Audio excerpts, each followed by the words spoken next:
है कि एक भगवान को भी कई बार भक्तों के आगे कई प्रकार की बाधाएं झेलना पड़ता है। जिस समय पर जालंधर में तपस्या करके और अजेय हो गया तो सारे देवता परेशान हो गए। भगवान भोलेनाथ ने भगवान विष्णु से कहा आपको एक ही उपाय है, आप कोई लीला करो।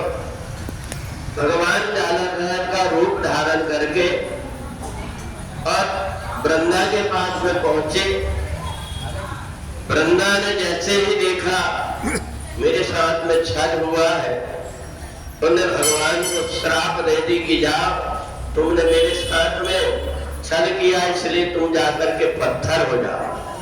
लक्ष्मी जी को बड़ा क्रोध आया।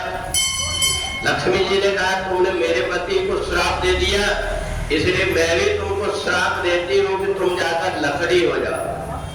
इतने में नारद जी आ गए। नारद जी ने कहा अब आगे श्राप मत देना। नारद जी ने कहा कि देखो भगवान को जो श्राप हुआ है पत्थर होने का, तो भगवान नारायण जाकर के क्या बनेंगे? शालिग्राम। और तुलसा ने कहा कि तुमको जो लक्ष्मी ने लकड़ी होने का श्राप दिया है तुम ऐसी वैसी लकड़ी ना होकर के तुलसा बनोगी।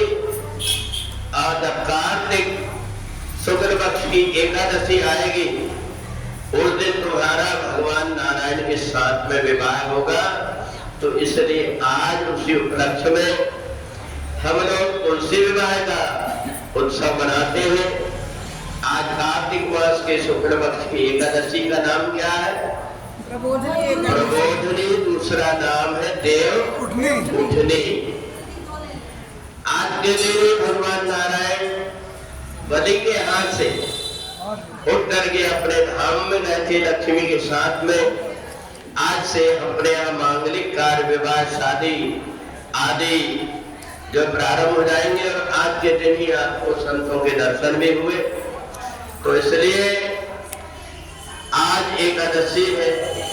कहते हैं हजारों वर्ष तक के जो तपस्या करने से पुण्य होता है वो पुण्य केवल एकादशी के महात्म्य की कथा सुनने मात्र से हो जाता है। अनेक तीर्थों में जाकर के स्नान करने से जो पुण्य होता है वो पुण्य केवल एकादशी के दिन भगवान नारायण और तुलसी के दर्शन करने मात्र से हो जाता है।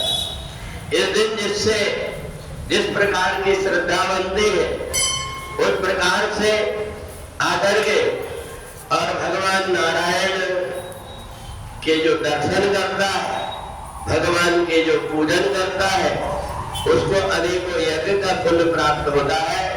तो आज के दिन प्रबोधनी एकादशी के दिन जितना सामर्थ्य जिसकी है, ऐसा नहीं कि अपन ऐसा व्रत कर लें कि दूसरे दिन जाके अस्पताल में भर्ती होना पड़े।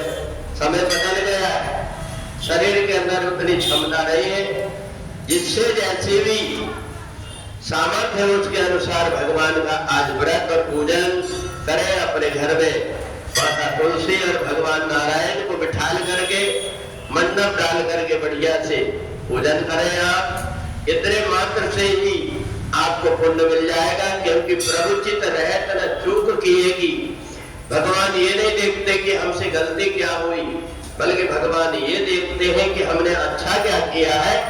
इसलिए जो कुछ भी हो सकता है एकादशी के दिन आप अपने घर में पूजन पाठ करके और भगवान नारायण और तुलसा का विवाह का उत्सव करेंगे। बोलिए लक्ष्मी नारायण भगवान की